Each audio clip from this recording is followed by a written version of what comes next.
This channel does not promote any violent, harmful, or illegal activities. All content provided by this channel is meant for an educational purpose only.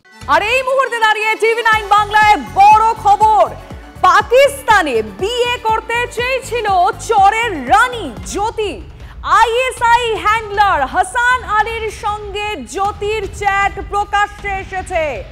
পাকিস্তানে আমার বিয়ে করিয়ে দাও, আর কি কি রয়েছে সেই হোয়াটসঅ্যাপ চ্যাটে সেটাই আমি জানার চেষ্টা করব আমাদের রিপোর্টারের কাছ থেকে। সুমন এই মুহূর্তে আমাদের সঙ্গে রয়েছেন। সুমন, ঠিক কি জানা যাচ্ছে, মানে এখনো পর্যন্ত কি কি ইনফরমেশন রয়েছে এই চ্যাট সম্পর্কে তোমার কাছে?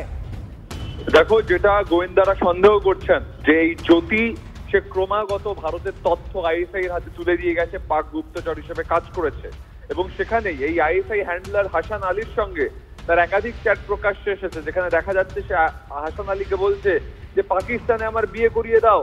হাসান আলী তাকে বলছে, বন্ধু আমি চাই তুমি সবসময় সুখে থাকো। অর্থাৎ কোথাও পাকিস্তানে বারবার তার যে যাতায়াত এবং সেই যাতায়াতের পথকে সুগম করার জন্য পাকিস্তানে কি একটা বৈবাহিক সম্পর্ক করতে চেয়েছিলেন এই জ্যোতি রানী? এই প্রশ্ন কিন্তু গোয়েন্দারা দেখছেন, খতিয়ে দেখা হচ্ছে।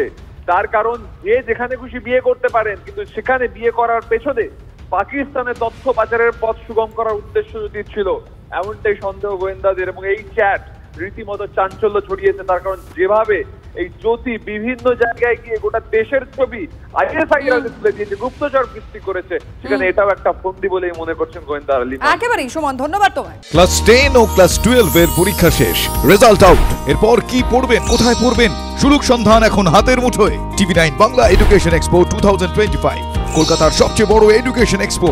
ডিগ্রি না ডিপ্লোমা, কোন কোর্স করবেন, কিভাবে প্ল্যান করবেন নিজের ক্যারিয়ার, সব প্রশ্নের উত্তর একটাই। TV 9 Bangla education expo. একই ছাদের তলায় থাকছে নামকরা সব ইঞ্জিনিয়ারিং কলেজ, বিশ্ববিদ্যালয়, মেডিকেল ও management institution. TV 9 Bangla education expo 2025, 31 May ও 1 জুন বোস ইনস্টিটিউটে, কলেজ মোড়, সেক্টর 5, সকাল 10টা থেকে সন্ধ্যে 7টা পর্যন্ত। এন্ট্রি একেবারে ফ্রি।